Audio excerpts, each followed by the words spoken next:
같이 기도함으로 새벽기도 시작합니다. 하나님의 말씀 가운데 오늘도 바르게 살아가기 원합니다. 하나님이 말씀하시고 그것에 순종하는 삶을 살아갈 때 그 삶이 얼마나 형통한지 경험하고 간증하고 주변 가운데 보여줄 수 있는 우리 인생이 되게 도와주옵소서. 예수님 이름 받들어 기도합니다. 아멘. 오늘은 역대상 19장 1절에서 20장 8절까지의 말씀입니다. 역대상 19장 1절에서 20장 8절까지의 말씀입니다. 그 후에 암몬의 자손의 왕 나하스가 죽고 그의 아들이 대신하여 왕이 되니 다윗이 이르되 한운의 아버지 나하스가 전에 내게 호의를 베풀었으니 이제 내가 그의 아들 한운에게 호의를 베풀리라 하고 사절들을 보내서 그의 아버지 죽음을 문상하게 하니라.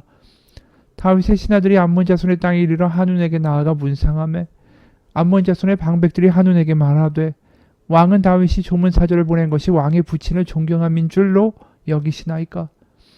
그의 신하들이 왕에게 나아온 것이 이 땅을 엿보고 정탐하여 전복시키고자 함이 아니니까 하는지라. 한운이 이에 다윗의 신하들을 잡아 그들의 수염을 깎고 그 의복을 볼기 중간까지 자르고 돌려보내매 어떤 사람이 다윗에게 가서 그 사람들이 당한 일을 말하니라. 그 사람들이 심히 부끄러워함으로 다윗이 그들을 맞으러 보내 왕이 이르기를 너희는 수염이 자라기까지 여리고에 머물다가 돌아오라 하니라. 암몬 자손이 자기가 다윗에게 믿게 한 줄을 안지라. 한운과 암몬 자손은 더불어 은 1000달란트를 아람 나하라임과 아람 마아가와 소바에 보내 병거와 마병을 싹내되 곧 병거 32,000대와 마아가 왕과 그의 군대를 고용하였더니 그들이 와서 메드바 앞에 진을 치매 암몬 자손이 그 모든 성읍으로부터 모여와서 싸우려 한지라. 다윗이 듣고 요압과 용사의 온 무리를 보냈더니 암몬 자손은 나아가서 성문 앞에 진을 치고 돌아온 여러 왕은 따로 들에 있더라.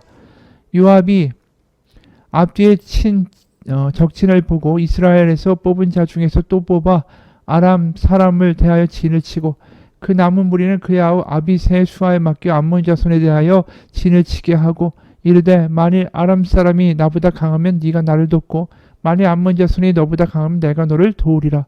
너는 힘을 내라. 우리가 우리 백성과 우리 하나님의 성읍들을 위하여 힘을 내자.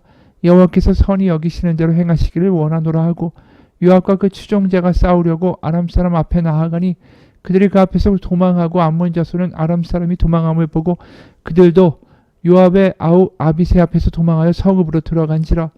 이에 요압이 예루살렘으로 돌아오니라. 아람 사람이 자기가 이스라엘 앞에서 패하였음을 보고 사신을 보내 강 건너편에 있는 아람 사람을 불러내니 하닷 에셀의 군대 장관 소박이 그들을 거느린지라. 어떤 사람이 다윗에게 전하며 다윗이 온 이스라엘을 모으고 요단을 건너 아람 사람에게 이르러 그들을 향하여 진을 치니라. 다윗이 아람 사람을 향하여 진을 치매 그들이 다윗과 맞서 싸우더니 아람 사람이 이스라엘 앞에서 도망한지라. 다윗이 아람 병거 7,000대의 군사와 보병 4만 명을 죽이고 또 군대 지휘관 소박을 죽이며 하닷 에셀의 부하들이 자기가 이스라엘 앞에서 패하였음을 보고 다윗과 더불어 화친하여 섬기고 그 후로는 아람 사람이 암몬 자손 돕기를 원하지 아니하였더라. 해가 바뀌어 왕이 출전할 때가 되매 요압이 그 군대를 거느리고 나아가서 암몬 자손의 땅을 격파하고 들어가 라빠를 애워싸고 다윗은 예루살렘에 그대로 있더니 요압이 라빠를 쳐서 함락시키매 다윗이 그 왕의 머리에서 보석이 있는 왕관을 빼앗아 중량을 달아보니 금 1달란트라. 그들의 왕관을 자기 머리에 쓰니라. 다윗이 또 그 성에서 노략한 물건을 무수히 내오고 그 가운데 백성을 끌어내어 톱과 쇠 도끼와 돌 썰애로 일하게 하니라. 다윗이 암몬 자손의 모든 성읍을 이같이 하고 다윗이 모든 백성과 함께 예루살렘으로 돌아오니라.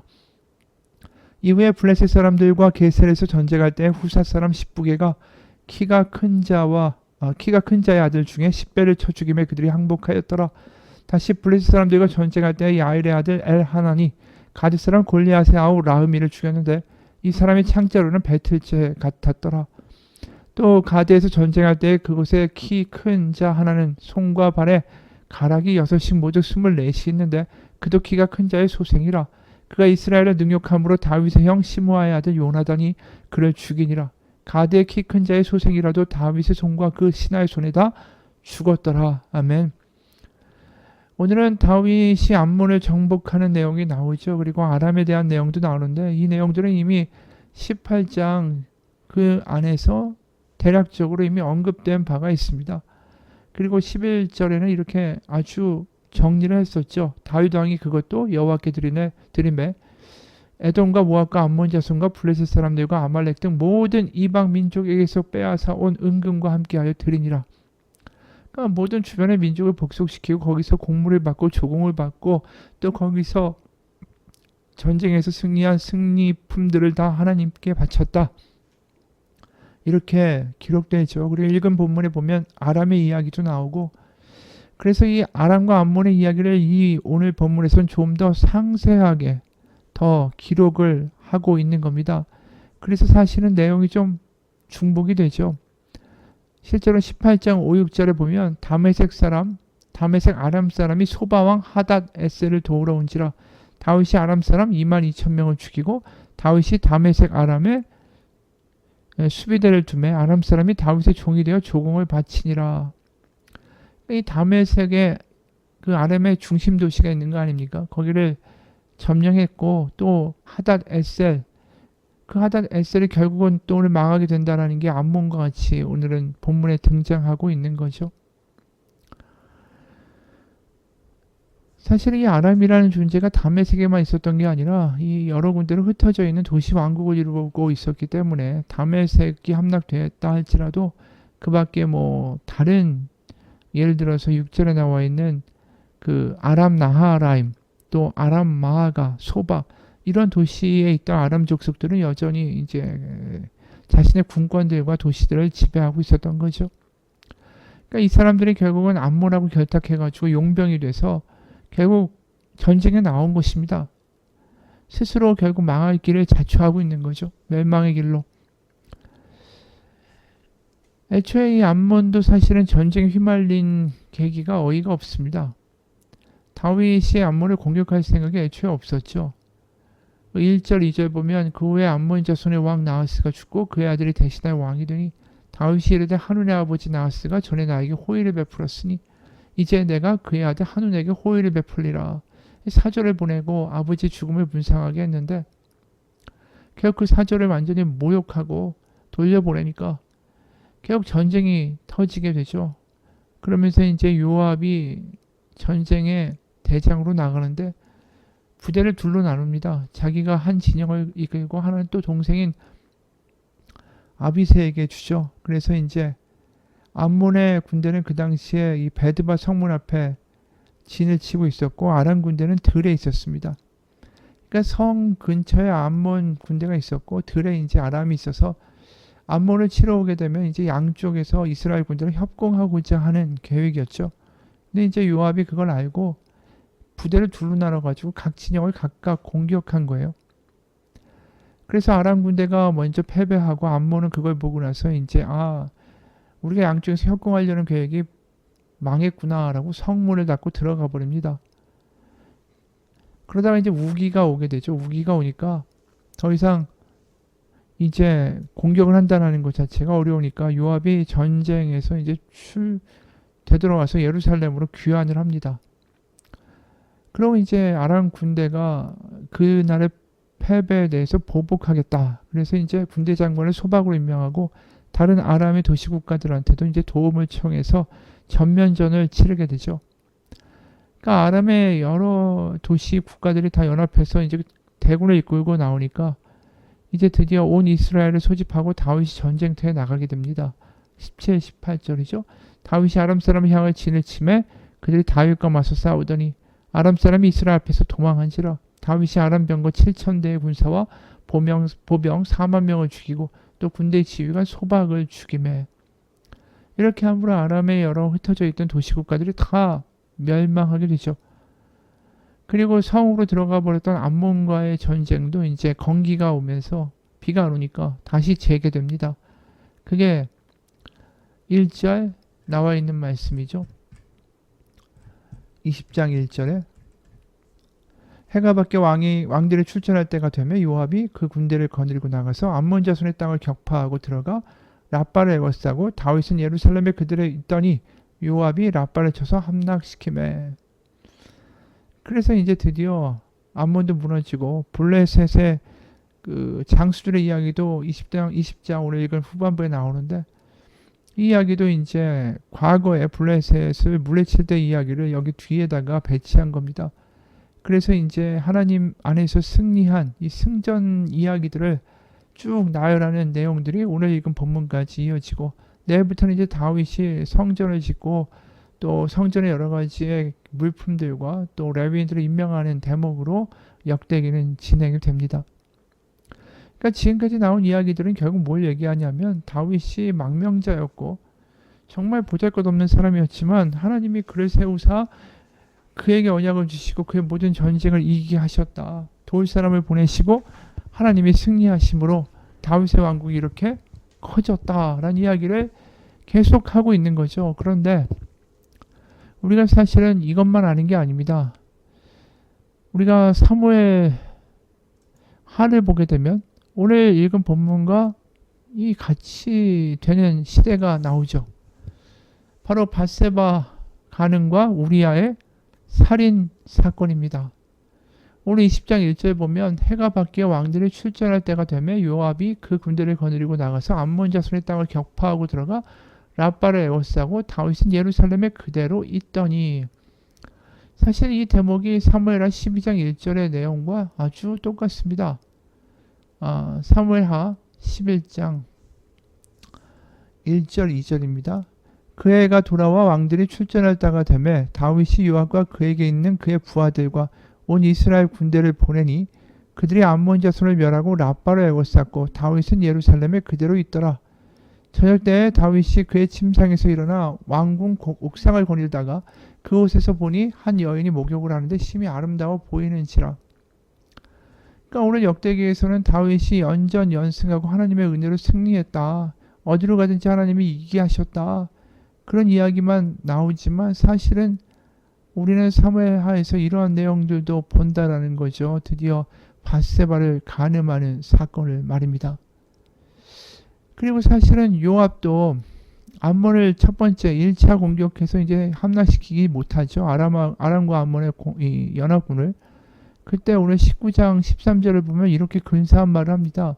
아비새한테 너는 힘을 내라. 우리가 우리 백성과 우리 하나님의 성읍을 위하여 힘을 내자. 여호와께서 선히 여기시는 대로 행하시기를 원하노라. 하나님에 대한 이야기, 여호와에 대한 이야기, 이렇게 믿음 있는 것처럼 요압이 말을 했죠. 근데 우리가 아는 것처럼 바로 건기가 돼서 다시 암몬의 수도 라빠를 공격하러 가서 어떤 일을 저지릅니까? 다윗이 편지를 보내죠. 우리아를 선봉에 세워서 죽이라고. 요압은 실제로 그렇게 해서 죽입니다. 그러니까 하나님의 승리를 주셨다는 이 화려한, 겉으로 보면 오늘 역대기의 말 뒷면에는 이 망가져가는 다윗과 요압의 모습이 있었다라는 거죠. 하나님 없이는 안 됩니다. 묻고 하나님이 자신의 왕국을 이렇게 하나님의 나라로 만드시고 나는 그저 하나님의 종일 뿐입니다. 그 고백을 가지고 살아가던 다윗이 어느 순간 연전연승하면서 교만해지고 있다는 걸 우리는 보고 있는 거죠. 그래서 요압도 오늘 전쟁에 나아갈 때는 우리가 하나님의 성읍을 위하여 힘내자. 여호와께서 선히 여기시는 대로 행하기를 원한다. 이렇게 여호와의 이름을 들먹이던 사람이 다윗이 우리아를 선봉에 세우라니까 거기에 대해서 1절 다윗이 나가서 그것에 대하여 정신 차리라고 말하지도 않고 그냥 바로 죽여버립니다. 다윗도 마찬가지죠. 하나님의 은혜로 다 이 승리와 평안을 얻었다라고 이야기하지만 이제 그들에게 그 승리와 평안이 독이 되고 있다는 걸 우리는 그 밑에서 보게 되죠. 자신들의 권력에 취하고 정목전쟁의 끝이 화려한 게 아니라 어떻게 보면 영적으로는 패배로 귀결되고 있다는 비극적인 이야기를 보게 된다는 거죠. 하나님이 주신 승리가 이들에게는 결국 독이었다라고 말하는 겁니다. 맞습니다. 사람은 이렇게 약하죠. 그렇기 때문에 건강할 때, 그리고 우리가 일이 잘 될 때, 우리가 높아질 때, 그때가 가장 큰 영적 위기라는 것을 오늘 다윗은 우리에게 보여주고 있습니다. 사람들은 흔히 실패만을 우리가 극복해야 된다. 실패를 극복하자. 이렇게 말합니다. 하지만 더 중요한 건 성공도 극복해야 됩니다. 그러니까 실패만 극복하고 성공에 대해서 극복할 대상으로 보지 않는다. 이게 문제라는 것이 오늘 본문에서 다윗이 그래야만 했어요. 성공을 극복해야 했습니다.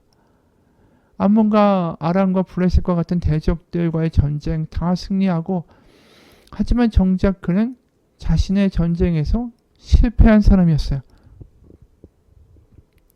처음에 그는 하나님 앞에서 겸손한 사람이었죠. 하나님께 물어야 만하고 하나님을 경외해야 되고, 하나님 아니면 나는 아무것도 아니다라는 고백이 이 머리가 아니라 가슴에서부터 나왔던 사람입니다. 하지만 일이 잘 되기 시작하니까 그는 정작 하나님께 간절히 나아가는 싸움에서 완전히 실패한 거죠. 다윗이 해야 되는 싸움이 이거였습니다. 적들과의 싸움이 아니라 하나님 앞에 겸손한 자로 하나님 없이는 살아갈 수 없다라는 고백을 하는 싸움을 해야 했던 거예요. 그게 영적 싸움이고 영적 전쟁이었다라는 거죠. 우리가 해야 되는 싸움도 결국 이겁니다. 우리가 하나님 앞에서 하나님 없이 살아갈 수 없습니다라는 온전한 고백, 겸손한 자의 고백, 이 고백을 오늘도 할 수 있는가? 이것이 영적 전쟁에서 승리하는 비결입니다. 실제로 잠언 16장 18절에 이런 말씀이 나옵니다. 잠언 16장 18절, 교만은 패망의 선봉이요 거만한 마음은 넘어짐의 앞잡이이니라. 교만은 패망의 선봉이다 할 때 선봉이란 말 자체가 전쟁의 맨 앞에 나가는 사람을 이야기하는 거 아닙니까? 전쟁이라는 거죠. 교만과의 전쟁. 그러니까 교만이 전쟁 같은 어떤 대상이라는 거죠. 우리가 이겨야 할 싸움이라는 겁니다. 근데 우리가 내가 커지고 자꾸 하나님이 작아지시는 이러한 현상에 대해서 너무 인지하지 못해요. 내가 작아지는 싸움을 해야 되는데 그 싸움에서 실패한다는 거죠. 아니 그 싸움을 해야 된다는 것조차 인식하지 못하고 삽니다. 그게 굉장히 중요한 영적 전쟁인데도 불구하고. C.S. 루이스의 책 스크루 테이프의 편지라는 책이 있습니다. 거기에 보면 어떤 신자들을 유혹하는 이 초보 마귀, 초보 사탄과 아주 늙은 고참 사탄과의 대화들이 등장하죠. 가상적인 이야기예요. 거기 한 대목입니다. 어떤 무신론자가 갑자기 이런 생각을 하게 됐습니다. 영원한 세계가 정말 있을까? 하나님이라는 분이 진짜 존재할까? 이렇게 마음이 하늘을 향해서 열리는 순간에 사탄이 급하게 그에게 다가가죠. 그리고 이렇게 그에게 말합니다. 야, 점심 먹고 와서 생각해보면 어때? 그 사람의 시계를 보며 자리에서 일어나죠. 아, 벌써 점심시간이네. 밥 먹고 와서 생각하자.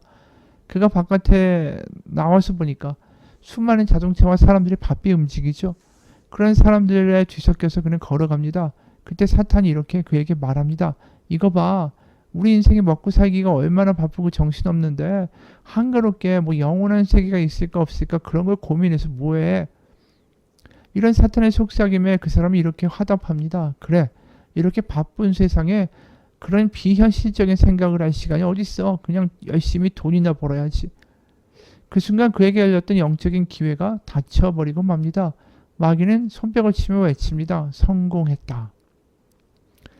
맞습니다. 우리가 하는 싸움이 있어야 돼요. 우리가 하는 영적 싸움, 내가 작아지는 싸움, 하나님이 내 안에서 커지시는 싸움, 그 싸움이 굉장히 중요한 현실적인 문제인데 사람들은 지금 눈앞에 닥쳐있는 돈 문제와 건강 문제와 그리고 여러 가지 뭐 자식 문제, 관계 문제들, 돈 버는 문제들, 그게 현실이라고, 그게 중요하다고 그쪽으로만 우리의 마음을 다 쏟아붓고 살죠.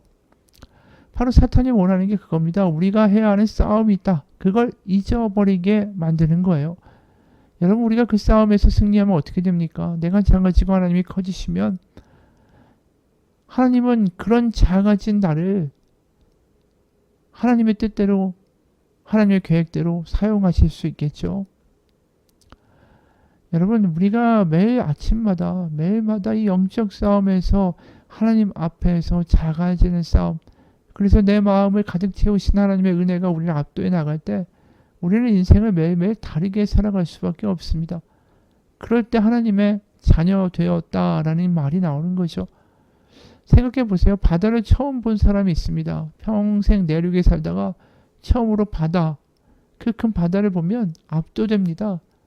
저 밀려오는 물들이 다 우리를 삼켜버리지 않을까. 엄청난 물의 양, 바다를 보면서 자신이 얼마나 작은지를 절감하게 되는 거죠. 우리가 매일마다 하나님의 크심을 경험하고 내가 작아진다는 게 마치 그거와 똑같습니다.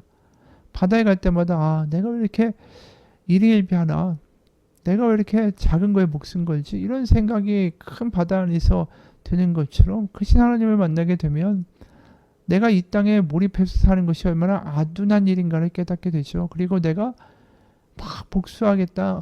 내가 이것 때문에 어떤 말 때문에 속상해하고 스스로 열등감을 느끼고 때로는 이것 때문에 우월감을 느끼고 돈 때문에 걱정하고 이것 때문에 일희일비하고 하는 이런 나의 모습들이 얼마나 작은 문제인가를 큰 하나님을 보면 역으로 깨닫게 되는 거죠. 그러면서 우리는 마음에 다른 생각이 듭니다. 눈에 보이는 게 다가 아니구나. 보이는 게 다가 아니구나. 하나님의 뜻이고 하나님이 살아계시는구나. 하나님의 자녀이기에 하나님이 분명히 나를 책임지시겠구나. 이런 마음 가운데 확신이 들게 되면서 우리는 욕심내지 말아야 할 것들을 욕심내지 않고 또 비방하지 않아야 된다는 생각하기 전에 그들을 용서하게 되고 그러면서 다르게 살아갈 수 있는 마음의 능력이 생기기 시작하는 것입니다. 우리가 잘 되든 안 되든 간에 우리는 늘 해야 하는 싸움이 있습니다. 실패도 좌절도 극복해야 되지만 성공도 극복해야 되는 대상인 것처럼 우리가 해야 되는 영적 싸움은 늘 한 가지입니다. 잘 되든 못 되든 간에 하나님 안에서 내가 작아지는 싸움, 하나님을 크시게 하는 싸움. 거기에 길이 있습니다. 그 길에 은혜가 있습니다. 그 길에 하나님이 역사하십니다. 그 길에 하나님의 자녀의 권세가 있습니다. 같이 기도하겠습니다. 하나님, 우리가 해야 되는 싸움에 게으르지 않게 하여 주옵소서. 내가 작아지고 내 안에 하나님이 커지시는 싸움, 그 싸움에서 승리하는 사람들, 매일마다 하나님의 자녀의 복된 인생을 살아가는 사람들, 그 사람들이 우리가 되게 하여 주옵소서. 예수님 이름 받들어 기도합니다. 아멘.